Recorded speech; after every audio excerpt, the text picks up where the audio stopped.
kabisa. Tunakuomba uweze kuondoa hiyo cap, Mheshimiwa Rais, ili hao wananchi waweze kusaidika. Mheshimiwa Rais, pia vile sisi hapa ni wakulima wa melon. Kuna makateli ambao wanatoka Nairobi wanakuja kunyanyasa wakulima wetu hapa Mpeketoni, Witu na Hindi na hata Mukoe na kwingineko. Tunakuomba Mheshimiwa Rais, mimi kama senator wa kaunti ya Lamu nishirikiane na Mheshimiwa Deputy President kwa sababu ya mamlaka ambayo umempa Mheshimiwa Rais.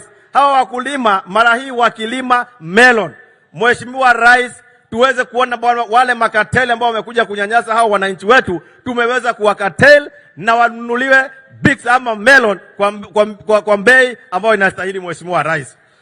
Jambo lingine Mheshimiwa Rais, ni ya mwisho Mheshimiwa Rais, nataka niseme mimi nilikuja kwako nikiwa nimenyenyekea sana. Nikakwambia Mheshimiwa Rais, mimi nilipokuwa nafanya kampeni kuna mambo niliahidi hawa wananchi. Na Mheshimiwa Rais, nikifanya kampeni hawa watu walikuwa wananiita mtu wa project. Yani Joseph Githuku Kamau project. Mheshimiwa Rais, hiyo project ilikuwa ninawaambia wananchi hawa ya kwamba manake najua majukumu ya senator na senator hana pesa. Nitaongea na governor tuweze kusaidia hawa wananchi wetu, watoto wetu ambao ni wa nursery school, watoto wetu ambao ni wa kutoka class 1 mpaka class 8 waweze kupata chakula Mheshimiwa Rais. Na sasa Mheshimiwa Rais, kama vile umesikia governor amesema, tuko na shida sana kwa sababu ya population yetu ambayo hapa kwetu Lamu ni kidogo sana. Nikakuomba, nikaenda kwa governor nikamueleza, tukafanya budget, tukaona ile pesa tumepewa haiwezi kukimu hayo mahitaji Mheshimiwa Rais. Nikaja kwako, nikakulilia siku ya kwanza, ukaniambia Mheshimiwa Rais utafikiria. Nikaenda na sikukufa moyo. Wakati mwingine pia nikarudi kwako, nikakwambia Mheshimiwa Rais, watu wangu wanakufa, watu wangu wana shida, elimu imezoroteka kwa sababu watoto hawana chakula, hawawezi kwenda shule kwa sababu ya shida. Mheshimiwa Rais, ukanituma kwa naibu wa rais. Nikaenda kwa naibu wa rais, nikamueleza the same problem, na Mheshimiwa Rais akanisikiza, akasema kama umeongea na rais, na mimi pia naibu wa rais nimekubali, na sasa nimekubali senator kukupatia feeding program ya kuanzia nursery school mpaka class 8 Mheshimiwa Rais. Nataka nitangaze kwamba Mheshimiwa Rais, kwa sababu ya kazi yako nzuri na naibu wa rais, leo hii chakula kimeingia, chakulisha watoto wetu wa kuanzia nursery school mpaka class 8, na nakuhakikishia Mheshimiwa Rais ya kwamba kupitia kwa njia hiyo ambayo umefanya, elimu hapa kwetu kaunti ya Lamu Mheshimiwa itaruka juu, itaongezeka, na vijana wetu watafanya vizuri kwa sababu watakuwa wanasoma vizuri, kwa sababu shida ambao wananchi watu wako nazo bila shaka Mheshimiwa Rais itakuwa imeisha. Kwa hivyo nakushukuru, nasema asante sana. Nataka muniruhusu my governor and my member of parliament niweze kuwasimamisha senators ambao tunafanya nao kazi hapa, niweze kuwatambulisha ili niweze kuketi chini Mheshimiwa Rais, na nimesema asante sana kwa sababu ya kutembelea. Tuko na senators ambao wako hapa. Senator ambaye yuko hapa wa Kiambu anaitwa Karungo Wadhangwa, senator from Kiambu. Asante sana. Tuko na senator wa kutoka Kirinyaga anaitwa Kamau Murango. Tuko na senator jirani yetu hapa ambaye anaitwa Danson Buya Mugatana, senator wa kutoka Tana River County. Niko na leader of majority wangu ambaye anaitwa Aaron Cheriot, na ningesema pengine akuje, pengine asalimia, maseme jambo kwa sababu ndio kiongozi wetu. Mheshimiwa Rais, mimi nilichaguliwa na chama ya Jubilee, na sasa wananchi wangu walinituma wakaniambia kwamba mimi niweze kufanya kazi na serikali. Nataka Mheshimiwa Rais nimshtaki rafiki yangu mmoja hapa anaitwa Karungo Wadhangwa, kwa sababu tukiwa kule bunge, mimi nikiingia bunge nikiwa nimevaa suti yangu vizuri, Mheshimiwa Rais kazi yake ni kuja kunifanya search, kuniangalia ati kama niko na mawe nitapiga speaker. Mheshimiwa Rais, hawa watu wameniambia mambo ya kurusha mawe nisijaribu kama senator wa kaunti ya Lamu. Nipoza nimesema Mheshimiwa Rais, mimi Karungo Wadhangwa, tafadhali mimi niko royal kwa the President of the Republic of Kenya, na umesikia yale mambo amenifanyia, mimi siwezi kwenda kurusha mawe, mimi niko royal. Na ninasema naunganika na senators wengine, Mheshimiwa Rais, ile kitu imebakia, maana na mambo mengine sana nataka kuletea mambo ya upimaji wa ardhi na mambo mengine, utakuwa ukiniambia Mheshimiwa Rais niruke. Kazi yangu ni swali moja tu nitakuwa nakuuliza. Niruke mita ngapi huko juu ili watu wangu waanze kusaidika? Hiyo tu Mheshimiwa Rais itakuwa ni mzuri. La mwisho kabisa, Mheshimiwa Rais tunakuomba ututengee tume ambayo itaangalia shida na matatizo ya watu mashamba ya kaunti ya Lamu na pwani mzima kwa jumla. Mheshimiwa Rais, that is the only solution for the problem ambayo imetukumba, manake land issue, Your Excellency, is very emotive. Na ukituundia hiyo tume, Mheshimiwa Rais, bila shaka watu wa Lamu na kaunti nzima na pwani nzima, mambo ya mashamba itakuwa imefika mwisho. Asante sana Mheshimiwa Rais. God bless you so much. Welcome my leader. Asante sana. Thank you. Asante Senator. Your Excellency, Rais wa taifa yetu ya Kenya, Naibu wa Rais, Prime Cabinet Secretary, viongozi ambao wako hapa, viongozi wa kanisa ambao wako nasi na wananchi wa kaunti ya Lamu. Naomba niwasalimu wote. Bwana Yesu asifiwe. Bwana Yesu asifiwe tena. Nataka nirudishe shukrani kwa mwaliko wa seneta wa kaunti hii. Aliniambia kutakuwa na maombi hapa siku ya leo. Kwa hivyo Mheshimiwa Rais, nikaona ni vizuri niweze kuandamana na huyu Senator Joseph Kithuku Kamau kwa sababu moja tu, ambaye baadhi ya mengi ambaye yamenifanya nifike hapa.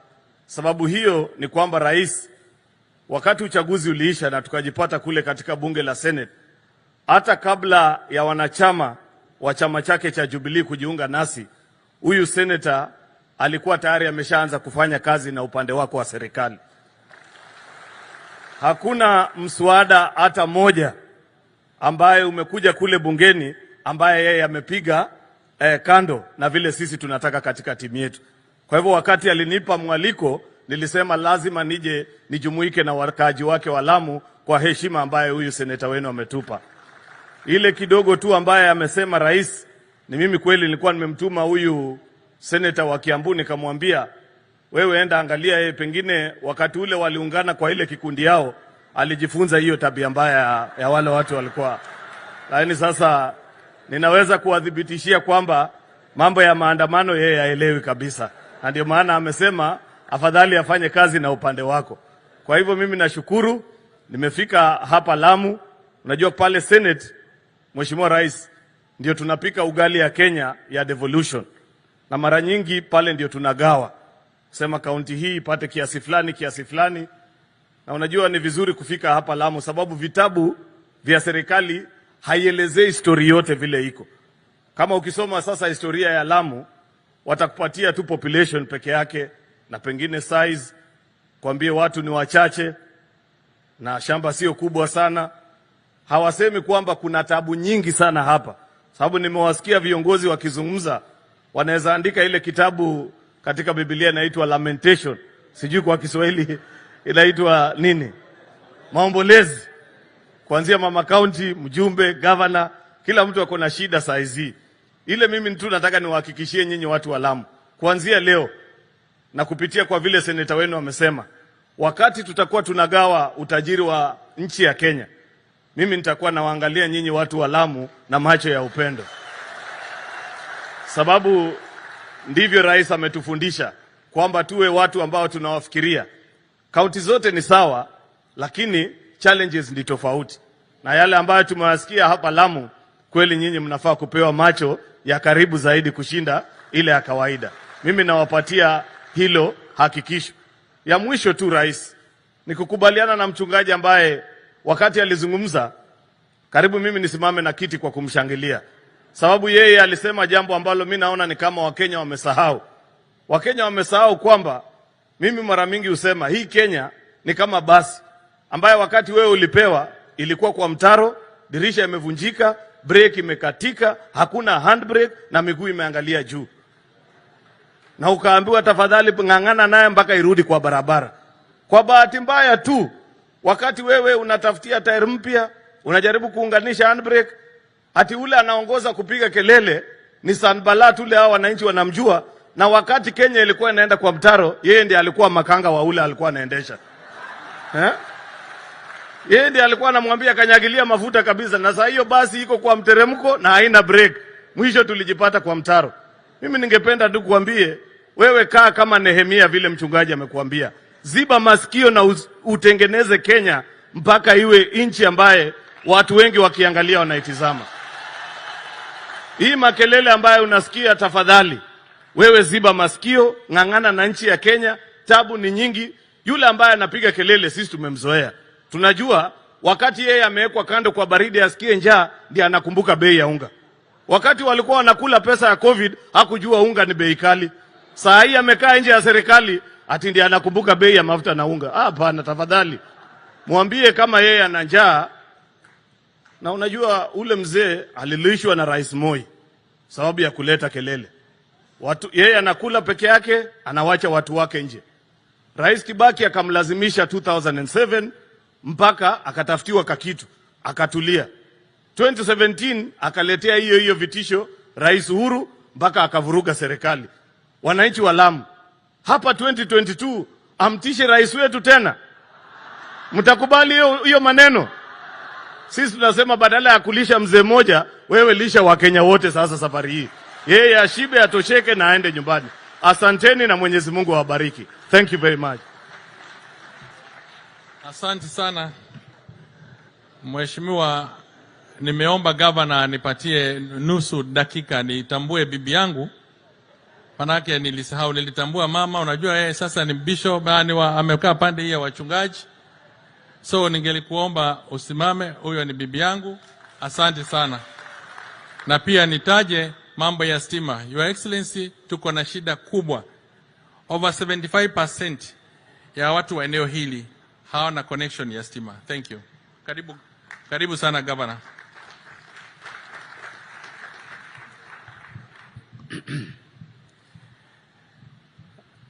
Your Excellency the President, Your Excellency the Deputy President, Prime Cabinet Secretary, mawaziri, ma-PS, viongozi wa serikali, ma-senator, ma-MPs, ma-MCAs, clerics.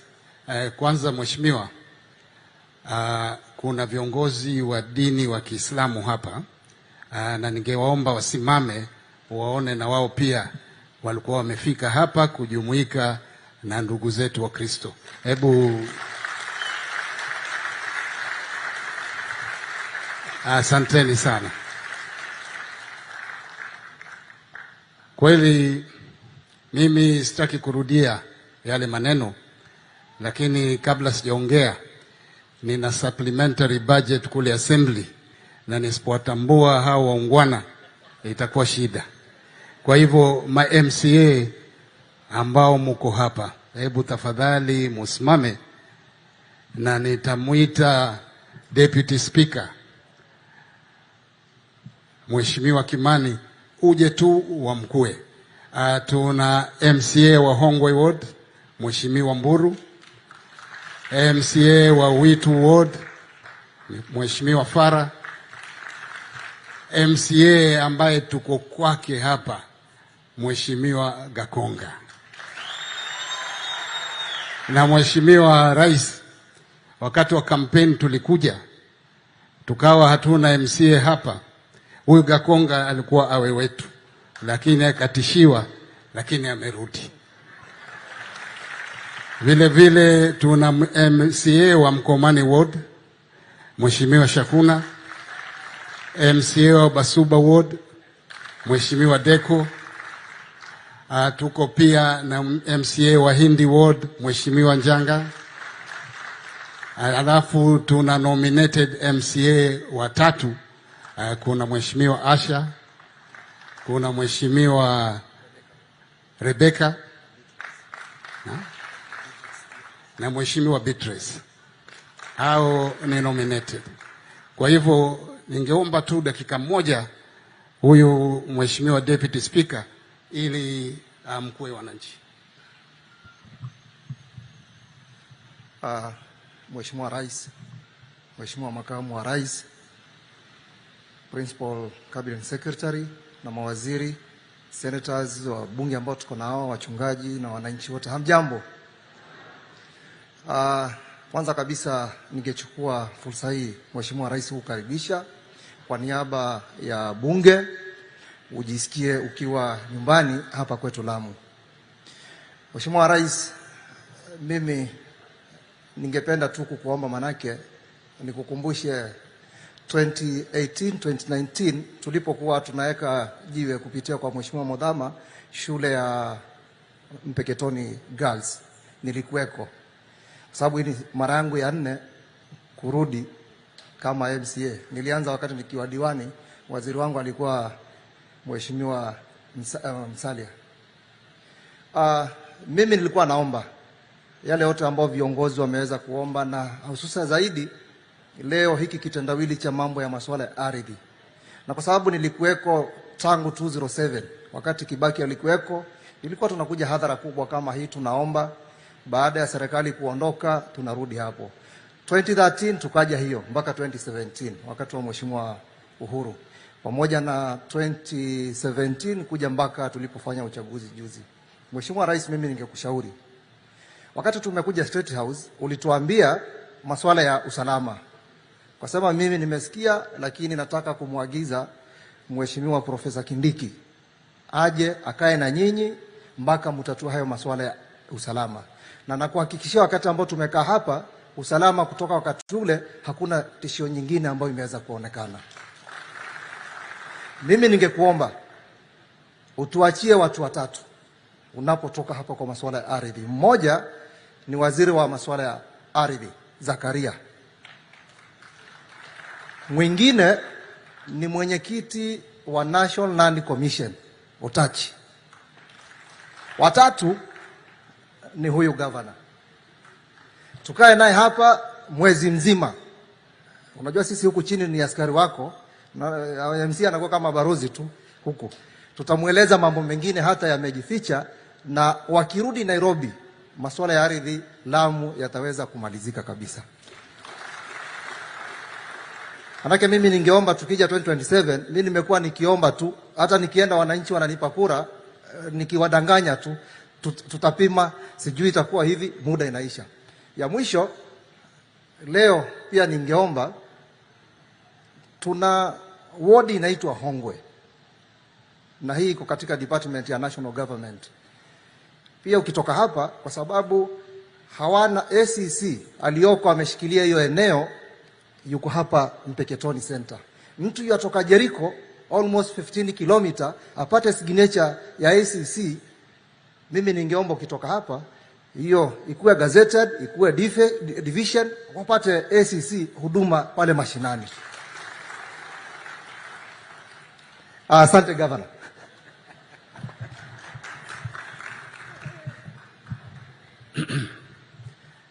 Mheshimiwa, najua masaa yameenda na viongozi wote wameongea yale mambo tulikuwa tunataka kuongea. Mimi tu umepewa mashida. Sasa nikupe some good news ambazo tunafanya hapa Lamu. Kwanza, mimi ningekuomba kwa unyenyekevu Mheshimiwa, uturuhusu tuweke a special economic zone. Kaunti ya Lamu tutatenga karibu ekari 2,000 ili hii port ya Lamu ianze kutumika. Serikali imetumia bilioni 56. Na hii port ya Lamu, Mheshimiwa, najua leo tutaenda, ikiwa hatutachukua hatua, hiyo investment italala hapa. Na mimi nafurahia watu wengi wa Lamu wako hapa, na wote wanataka kuona port yetu ikifanya kazi. Vijana wako wengi na kazi hakuna, na tunalalia uchumi wa port pale. Kwa hivyo mwanzo tungeomba hii Lamu port iwe na bodi yake. Hao watu wa KPA Mombasa wanashughulikia Mombasa zaidi kuliko Lamu. Kwa hivyo tunaomba, ikiwa hivyo, naona tutapiga hatua. Jambo la pili, tungeomba pia kuhusu fish port hapa Lamu. Your Excellency, unajua kuna tuna hapa baharini inasemekana worth $2 billion. Ile kama Kenya tunaweza kuvua capacity yetu karibu metric ton 300,000, 300,000 tons. Tukiweka fish port hapa tukaleta tu 100,000 of wale 300,000, tuta create over 20,000 jobs hapa Lamu, na tutaleta zaidi ya 50 billion shillings hapa, na hatuna haja wawekezaji kutoka nje. Mheshimiwa, niliongea na Bwana Kiili wa County Pension Fund, hata wao wako tayari kuinvest kama 1 billion. All we need is your blessings, na natumai utatupatia. Jambo jingine muhimu, Mheshimiwa, tuna walimu hapa. Juzi nilikuwa Mpeketoni Secondary, na especially science teachers hakuna. Our other national school Lamu Girls hawana walimu. Kwa hivyo tungeomba kupitia kwako tuletee walimu. Mpeketoni was the best school in Lamu County, lakini hatujafikia ile kiwango tunataka kufikia. Nikimalizia, maanake naona muda umeenda, hawa jamaa wanapiga fujo. Mheshimiwa, achana nao. Unajua wale chua hata wakapiga kelele vipi, ng'ombe atakunywa maji. Na wao wa Kenya si vipofu, wanakuona wewe, wanamuona makamu wa rais, wanaona mawaziri wako, wewe hupumziki. Juzi tulikuwa pamoja kule sehemu za Dongo Kundu na Liwatoni, leo uko Lamu, jana najua ulikuwa na maprogram. Kwa hivyo hawa wananchi si vipofu, wanaona. Na hii fitina wanaweka kwa bei ya chakula haijateremka, mimi ninajua hulali. Unaweka mipangilio ya kuteremsha bei ya chakula chini, na Mungu akipenda bei ya chakula itateremka. Inachukua tu muda, na hawa watu wasikae wakidanganya wananchi. Mwanzo walianza wakisema kura ilikuwa si sawa, hiyo santuri ikavunjika, wanaona sasa hata hiyo wamewacha, imekuwa sasa ni notice kuhusu bei ya chakula. Kwa hivyo wanatafuta kuwa relevant, na Mheshimiwa, wananchi wako wanakuamini, they trust you, wanakupenda, they like you and love you, and most importantly wanajua wewe ni mtu wa maendeleo. Wewe utabadilisha Kenya. Na sisi kama Lamu, nataka niseme hadharani, tulipokuwa na mkutano na wewe, ulituahidi utatupea milioni 100 ya kuanzisha Industrial Aggregated Park, ili hawa wakulima, na bwana Senator amesema kuwa middlemen wanawahangaisha. Hiyo rais, ukitupatia 100 million, na mimi kama county tutapeana ardhi, na vile vile na sisi tutamachi hiyo pesa. Wewe ukitupatia 100 million, na sisi tutaweka 100 million, tujenge Industrial Aggregated Park. Hawa wakulima wote mazao waje wauzie pale, wapate bei nzuri, na ndio maisha iende mbele. Kwa hivyo mimi pia ni washukuru wananchi wa Lamu vile mumejitokeza kwa wingi leo. Mimi hata nilikuwa namwambia rais, hata hatakuwa na haja ya kumobilize. Si ni kweli? Si mlijua anakuja mkajitokeza wenyewe? Ama kuna mtu alikuja kuambia mkuje? Si mlikuja? Kwa hivyo hawa wanakupenda, na wanapenda serikali yao, na wanaipenda pia serikali ya county. Manake ukinishika mkono tutabadilisha maisha. Tayari tuna mtu anakuja kuinvest ajinari hapa Mpeketoni. Tayari kuna mtu anakuja kuanzisha mtambo wa korosho pale Hindi, and I'm sourcing for somebody to do fruit processing. Kwa hivyo tunaenda mbio ili vijana wetu wapate kazi. Kwa hayo mengi, nitoe shukurani pia kwa viongozi wa dini na pia kwa watu wote ambao mmejitokeza hapa.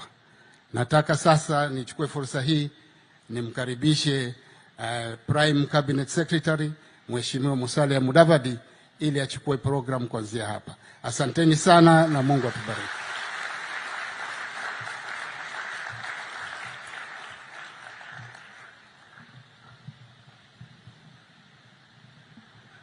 Mheshimiwa Rais wa Jamhuri ya Kenya, Daktari William Samoei Ruto, Mheshimiwa Deputy President Rigathi Gachagua, Governor Timami na viongozi wote ambao wako kwa hekalu hili siku ya leo na wachungaji. Hamjambo. Kweli Mpeketoni imejaa. Najionea. Rais, mimi sitasema mengi kwa sababu najua kuna wakati ambao tutaongea baadaye. Nataka tu niseme gavana huyu ni mtu mzuri na ni mtu wa amani. Isa Timami ni rafiki wangu wa kibinafsi. Tulikuja hapa mara nyingi na yeye na viongozi wengine, tukakaa na watu wa Lamu, na hata juzi tukakuja kwa sherehe ile kubwa ya cultural event ya Lamu wakivutia watalii, na niliona mabalozi wengi sana wakija Lamu. Hiyo ilikuwa dhihirisho kwamba watu wa Lamu wameungana na wanataka wafanye kazi pamoja. Tushikilie pale pale. Tuachane na fitina ambavyo havina msingi na tujenge taifa letu. Lamu ni dhahabu. This is a gold mine. And if we work together, we can unleash a lot of potential in Lamu that can feed the whole country and that can give us a lot of resources as a nation.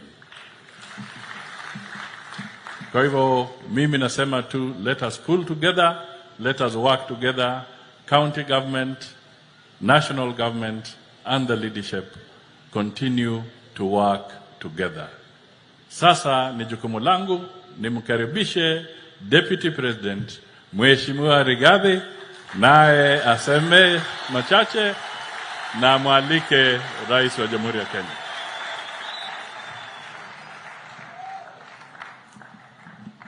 Asante sana kiongozi wetu ambaye ndio Rais wa Jamhuri ya Kenya, Daktari William Ruto, Prime Cabinet Secretary, Governor wetu Mheshimiwa Timami, maseneta, wabunge, baba wetu maaskofu, watu wa Mpeketoni, watu ya Lamu.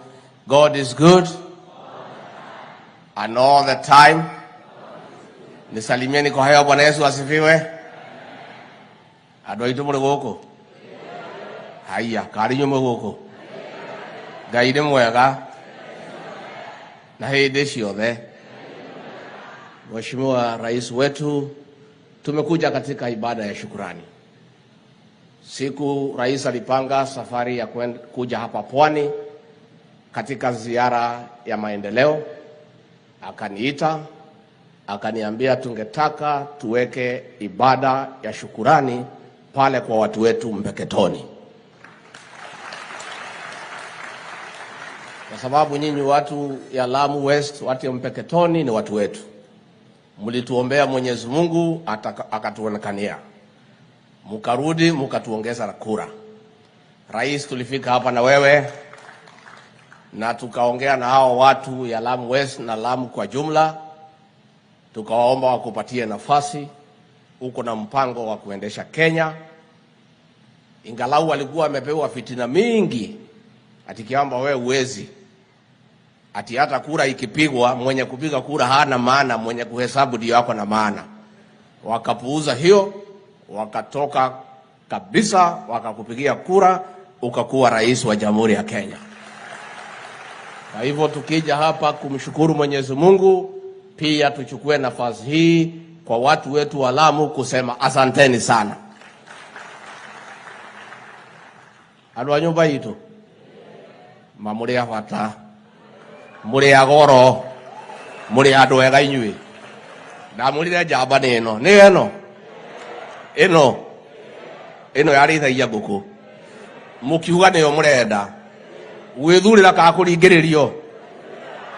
Na mulikuwa hao watu wa hapa, Your Excellency, wamewekwa fitina ya kwamba ati huyu rais wetu William Ruto ati akichukua ushukani ati watatolewa hapa. Sasa ni mwezi 5, mko hamko? Hiyo siasa ilikuwa ya fitina, na wale viongozi walikuwa kwa Jubilee walikosea watu ya Mpeketoni kuja kuwahujumu na kuwapatia uongo dhidi ya huyu rais wetu. Lakini rais, tulipotoka hapa na wewe nikarudi, hawa watu iko hapa kutoka Mount Kenya, nikaketi chini na hawa nikawaambia point 1, 2, 5, 10, tukakubaliana, tukamaliza maneno kato cia igwithanirie mukiumira mugikiria njamba eno. Nie andu aitu, andu a nyumba itu ni mwatwikire wega, twina njamba eno ma, twari handu horu, twari handu haceke. Andu a nyumba itu kuma ngoro-ini yakwa thiini, amukirai ngatho ciakwa. Nie ndamwirire njamba ni ino na ndaikitie maitho kabere, ngeka mathabu ma Kenya. Ngona ucio ungi wari ho endaga gutuikia mutaro, ngimwira mutikaingire mutaro, mwivange na muthuri uyu wetagwo William Ruto. Ino niyo giuthi kiria gikurikia niki arikirie gagati arikirie. Na inyuĩ ndĩmwĩre ũũ, njamba ĩno nĩyendete nyũmba itũ na ĩgatũhe gĩtĩo na ĩgatwĩka wega. Maũndũ manyu tũramarora ta iria rĩrĩ riko, na ndĩmwĩre ndĩ gũkũ ũmũthĩ mbere ya kĩgongona, maũndũ manyu makahĩtana ndĩ mbabu, na ndingĩgakorwo mbabu njerwo nĩ marahĩtana ngauma na thabuni. Nĩguo andũ aitũ, nĩguo mũthama nĩ ũrekire wega na gĩthuku. Wewe mũthama ũyũ mũndũ mwega no wĩke guoya, no kĩguoya nĩ kĩega tondũ kĩainũkĩire ũ, kĩainũkĩire ũ. Wewe mũthama bwana kuwa mwoga, wewe kuwa mwanaume bana. Mbona ulikuwa unatishwa na hiyo ni wanaume kama wewe? Lakini huyu Githuku na Muthama na Muthoni wamekuja, wako wanafanya kazi na rais wetu. Mmefurahi? Wapigieni makofi. Na kwa hivyo sisi pia tunasema asanti kwa huyu gavana Timami. Huyu ni muungwana. Asanteni sana, tunasema asanti. Mimi rais tu ni kuhakikishia hawa vile umetuambia. Hii shida yote ilikuwa hapa ya usalama, hiyo ni maneno haiwezekani tena. Mtakaa hapa na amani kwa sababu kwenu ni hapa na hakuna pahali ingine ya kwenda. Kati kwa ndo itu gũkũ nĩ kwanyu, mwĩkindereki na gũtirĩ mũndũ ũngĩ mũruta gũkũ. Gũkũ nĩkuo kwanyu, na thirikari ya William Ruto ĩkũmũrũgamĩrĩra na mathĩna macio mekuo kwa mĩgũnda. Mũthuri ũyũ twĩ nake nĩ tũkũrora na nĩ tũgũthondeka mũikare na thayũ mĩaka yanyu yothe. Kwa hivyo rais wetu, sisi ni shukrani kwako kupata nafasi kuja kusema asante. Harĩa 10 mahonirio no ũmwe wakire atĩa? Na huyu rais wetu amekuwa muungwana, ametembea kila pahali kwa Jamhuri ya Kenya akisema asante. Hata kusema asante ni kitu ya maana. Si hapo mbele mumepiga kura, kuna mtu alikuja kusema asante? Mimi nikimalizia, Your Excellency, hao watu ya maandamano hao wamesa Sanbalat na Tobias, si mhubiri amemaliza maneno, ati wanapiga kelele ati uchumi ni mbaya. Huyu mzee ya maandamano alichanganya rais wetu Uhuru Kenyatta, akamkoroga, akachukua milioni 200 akaweka kwa BBI, ikapotea. Ilipotea, haikupotea. Akamchanganya, akapanga Kenya, pesa ya Kenya 900 billion wakaweka kwa project ya Azimio, kuhonga watu, kuhonga machifu, ikapotea. Sasa akisema uchumi ni mbaya, mwenye kuharibu uchumi ni nani? Ni nani aliharibu uchumi wa Kenya? Na tunasema huyu mzee ya maandamano, sisi na nyinyi tumemsamehea mambo mingi. Kung'oa leri tumsamehe, si ndio? Kuharibu serikali ya Moi, kujaribu kubidua tumsamehe, si ndio? Mambo ya kusubua Mwai Kibaki tumsamehe. Kuchukua bilioni 200 yetu kutupa kwa BBI tumsamehe. Kuchukua bilioni 900 na kuweka kwa Azimio tumsamehe. No tutikamo hera kuroga mwana witu Uhuru wa Kenyatta. Hau hapana. Ni atuheteirie kana atuheteirie. Juzi nimemuona amemtoa rais wetu wa heshima, Rais Uhuru Kenyatta. Amepewa kazi ya maana na huyu rais wetu ya kutafuta amani katika Kongo, katika Ethiopia. Amepewa ndege azunguke kama mzee wetu, mzee wa heshima. Amemtoa kwa hiyo kazi, amempeleka Kisumu, amempandisha juu ya lori, anasema ati haki yetu. Sasa wewe mzee ya maandamano, tafadhali umheshimu rais wetu Uhuru Kenyatta. Mungetaka Uhuru aheshimike ama afuate hiyo mzee? Wangapi wanasema rais Uhuru Kenyatta aheshimike? Kwa sababu hata kama alichanganywa na huyu na uchumi ukaharibika, ni rais wetu, ni mzee wetu, ni mzee wa heshima. Tunataka heshima ya rais Uhuru Kenyatta idumishwe. Asimumpeleke kwa hiyo safari hiyo ya kumpeleka kwa rami kupiga kelele, kumpeleka juu ya lori, kwa sababu inatuharibia heshima yetu kama Jamhuri ya Kenya. Kwa sababu tungetaka rais ambaye amestaafu akae kwa heshima, asiingizwe kwa siasa duni ya kuingia juu ya lori, ya kukaa chini ya rami na kusema haki yetu. Hiyo hapana heshima ya rais ambaye amestaafu. Na hii nchi yetu ya Kenya, nchi ya heshima. Katibu wa dwaitu kana muko na mtu wake rolini ideti hayo geteo. Kwa hivyo sisi tumeshukuru sana Your Excellency na wewe mheshimiwa wa Lamu Mashariki. Sasa wewe unasema ulikuwa pande ile, unafanya nini huko? Kuja pande hii. Si yakuja pande hii. Si hapa ndio kila mtu wako. Unless huko utaenda maandamano, huko hakuna kazi nyingine. Hata hiyo shida unasema ya van, mheshimiwa, tutakushauri. Hiyo shida ni kidogo. Uko na bus, uko na CDF 137 million. Kununua van ni asubuhi. Kazi ya rais hapana ya bus, mwambie mambo ya barabara, mambo ya maji, mambo ya industrial park. As a member of parliament, you have enough money to buy buses for each and every school. Lakini kama ungekuja pande hii tutakushauri na tutakusaidia, tukusaidie ndio tuweze kusonga mbele. Kwa hayo mengi nataka kuuliza kwa heshima tusimame, tumkaribishe kwa heshima Rais wa Jamhuri ya Kenya, Mheshimiwa William Samoei Ruto.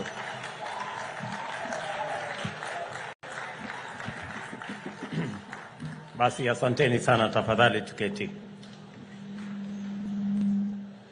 Mheshimiwa Deputy President, waheshimiwa wote, Bwana Prime Cabinet Secretary, mawaziri, viongozi wetu wa dini, maaskofu mlio hapa, wachungaji, masheikh, wabunge, MCAs wetu, ndugu wananchi wa Lamu, hamjambo. Lamu, Bwana Yesu asifiwe. Lamu, assalamu alaikum. Mimi kwanza nataka nichukue nafasi hii kwa heshima kubwa niwashukuru viongozi wetu wa dini kwa kupanga, na viongozi wetu wote wakiongozwa na gavana wetu Bwana Timami na wabunge, ili tuweze kupata nafasi hii ya kipekee tuwe na ibada ya shukrani hapa Lamu, tukiwa tunamshukuru Mungu kwa sababu ya kutupatia nafasi ya uongozi na nafasi ya kuwa na siasa ya amani katika taifa letu la Kenya. Tumefika hapa ili tuweze kumshukuru Mungu kwa sababu sote tulienda katika uchaguzi tarehe 9 mwezi wa 8 mwaka uliopita, na tukakubaliana ya kwamba tutafanya kazi ya uchaguzi bila chuki ya kikabila, bila migawanyiko ya kikabila, na kwa njia ya amani. Mimi nasimama hapa mbele yenu watu wa Lamu kuwaambia asante sana. Asante sana kwa sababu mulipiga kura na tukahakikisha sote kama Wakenya ya kwamba tuweke historia mpya ya taifa letu la Kenya, kwamba sisi ni watu wangwana, sisi ni watu tumekomaa, tunaweza kupiga kura bila fujo kwa njia ya amani. Mimi nawashukuru sana. Ya pili, pia tulikubaliana ya kwamba nafasi ya ukabila tena haiko katika siasa yetu ya taifa la Kenya. Nawashukuru tena kwa sababu hata viongozi mliowachagua hapa Lamu mliwachanganya kwa jamii zote. Tunasema asanteni sana. Na ndio sababu hiyo tumefika hapa leo kwa heshima kubwa kwa watu wa Lamu, tuwaambie sisi sote tuliopata nafasi ya uongozi kupitia kwa kura zenu na kupitia kwa mpango ya Mwenyezi Mungu, mapenzi yake, tumekuja hapa kuwaambia asante sana kwa kura zenu, kwa kutuombea, kwa kupiga kura kwa amani na kwa kukomesha ukabila katika siasa zetu za taifa la Kenya. Asanteni tena watu wa Lamu. Kwa niaba yangu binafsi, deputy wangu huyu, wale wote, governor, senator, wabunge, MCA, sote mliotupatia nafasi ya uongozi, kwenu tunasema asante sana. Na mimi nataka niwahakikishie kama kiongozi wa taifa ya kwamba nitaungana na hawa viongozi wote tuweze kufanya kazi ya maendeleo ya taifa letu la Kenya. Tutafanya bidii kuunganisha MCAs wetu, wabunge, maseneta, mimi na magavana, deputy wangu na wale wengine wote, mawaziri, ili tuweze kutekeleza majukumu yetu, kupanga mambo ya maendeleo ya taifa letu la Kenya. Tushughulikie mahitaji yenu ya maendeleo ili tuweze kuinua taifa letu liwe taifa ambalo sote tunajivunia kuwa wa Kenya. That is our commitment and that is our mission. Nataka pia niwashukuru viongozi wetu wote wa dini. Nimeona mashekh mko hapa. Nimeona mabishop, wachungaji, pastors mko hapa. Asanteni sana kwa kuombea taifa letu la Kenya. Haya yote yaliyofanyika hayangewezekana kama sio Mungu. Tunawashukuru sana, na mimi nawashauri na nawaomba msichoke kuombea taifa letu la Kenya. Endeleeni kutuombea, endelea kuombea taifa letu la Kenya, tuombee amani na tuombee mambo mazuri ili taifa letu tuweze kupiga hatua ya kwenda mbele pamoja. Mimi nimewasikiza viongozi wa hapa wamesema mambo ambayo yanahusu watu wa Lamu. Mimi nimekuwa hapa Pwani kuanzia juzi, na nilikuja hapa kwa sababu mambo ya maendeleo ya Pwani kwa ujumla na Kenya ni ya muhimu sana kwetu. Kuna mambo tulikubaliana na nyinyi wakati wa uchaguzi. Tulikubaliana ya kwamba sehemu hii ya Pwani, wakati tunashughulikia mambo ya Kenya, pia mambo ya Pwani yawe katikati ya ile mipango yetu ya kupeleka Kenya mbele. Nimekuwa hapa juzi kwa sababu tulikubaliana na nyinyi ya kwamba hii Pwani itabadilishwa kwa miradi na mipango ya maendeleo. Nimekuja Friday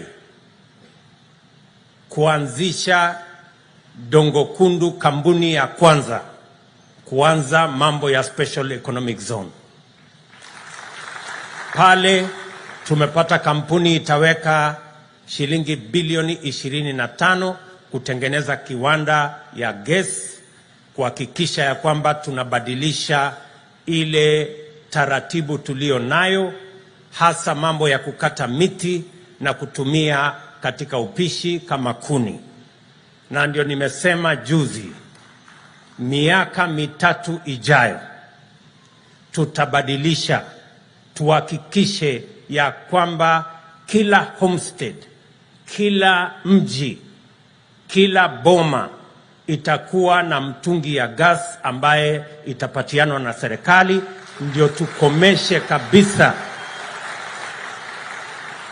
matumizi ya kuni ambayo inaadhiri kina mama wetu, moshi, mambo yale madhara mengine ya magonjwa.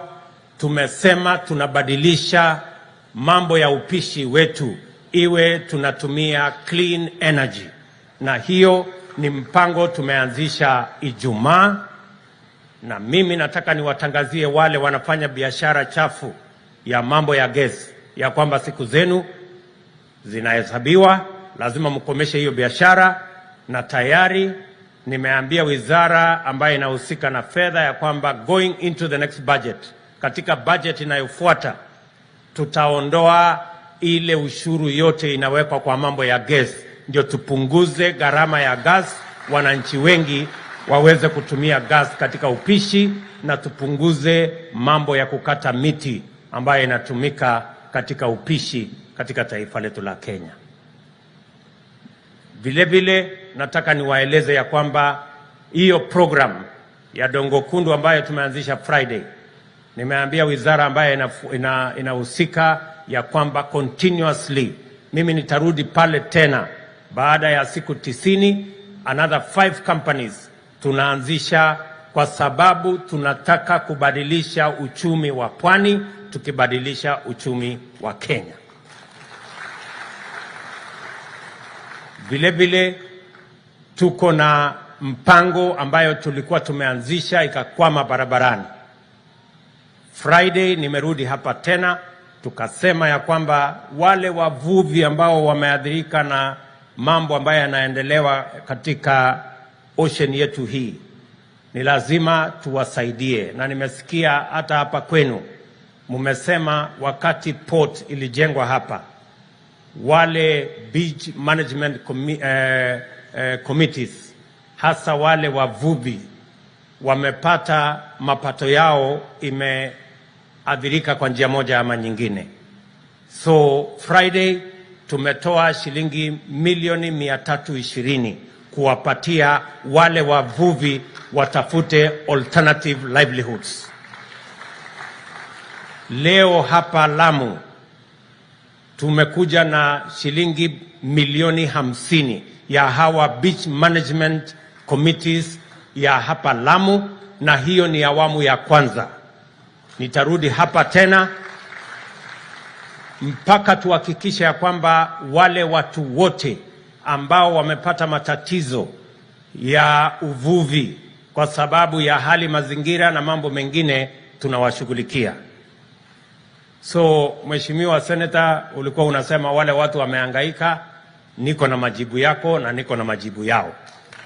Leo tunaenda pale baada ya hii mkutano, na tumepanga karibu shilingi bilioni 3 ya hiyo kazi ya kuhakikisha kwamba wale wavuvi wote, na tunataka tuwasaidie ili wawe na mbinu mpya, wawe na vifaa mpya, tuhakikisha kwamba ile rasilimali tuko nayo hapa katika bahari tunaitumia kukuza uchumi wetu na kuhakikisha kwamba tuko na chakula ya kutosha.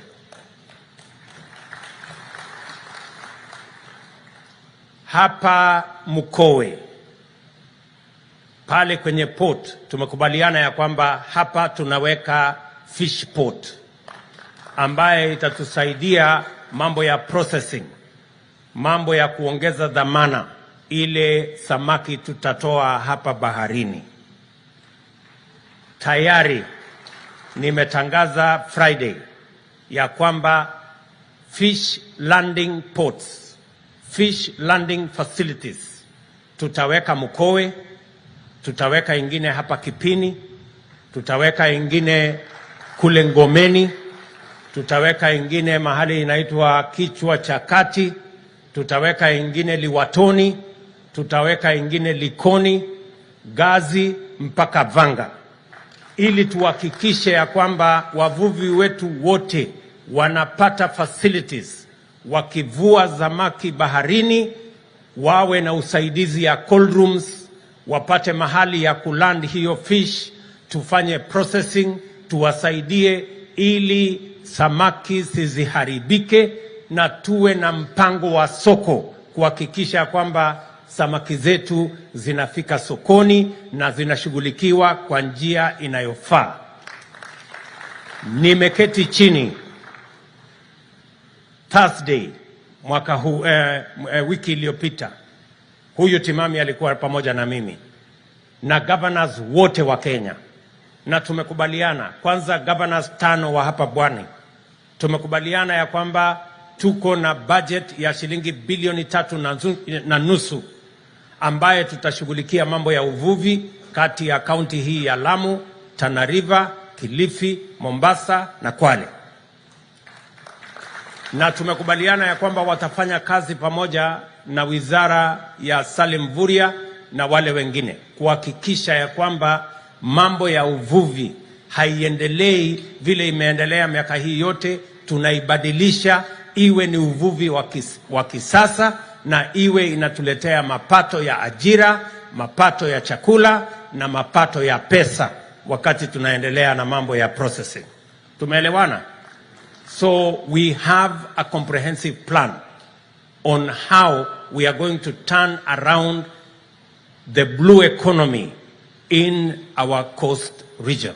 And as I have said, we are going to develop a landing site here in Mkowe, in Kipini, all the way to Vanga, to ensure that we give facilities to our fisher folk to ensure that we can develop fishing to the next level. Vile vile tumekubaliana ya kwamba mambo ya port, wakati tunapanga mambo ya uvuvi, we have a budget to ensure, na tumeweka hiyo katika budget yetu beginning June, kuhakikisha kwamba we turn around mambo ya fishing. Kwa hivyo wale wote ambao muko katika hiyo sekta, our beach management committees, pia tumesema tunataka tuwasaidie ili pia muwe na cooperative, mahali mnaweza kufundishwa, mahali mnaweza kupata pesa ya kuendesha biashara zenu. That is the commitment we are making as the government of Kenya, and I am going to work with all counties to make sure that we develop the facilities as we have promised. Hiyo Alhamisi pia tulikuwa na hawa magavana na tumeketi chini tukakubaliana ya kwamba kila county watatoa shilingi milioni 100 na serikali ya kitaifa itatoa shilingi milioni 100. Tumeweka karibu bilioni 10 kuhakikisha ya kwamba tunaondoa brokers na cartels wale wanasumbua wakulima wetu. Kama ni wakulima wa Biksa vile mumesema, wakulima wa simsim, cashew nut, korosho, yale wakulima wote ambao mnasumbuliwa na hawa mabrokers, wale wa watermelon, watu wanakuja hapa wanasumbua nyinyi, wananunua kwa bei ya chini, wanaenda kuuza bei mahali pengine. Sasa tuko na jawabu ya hawa mabrokers na makateni. Tumekubaliana na huyu Isa Timami, tunaweka hapa industrial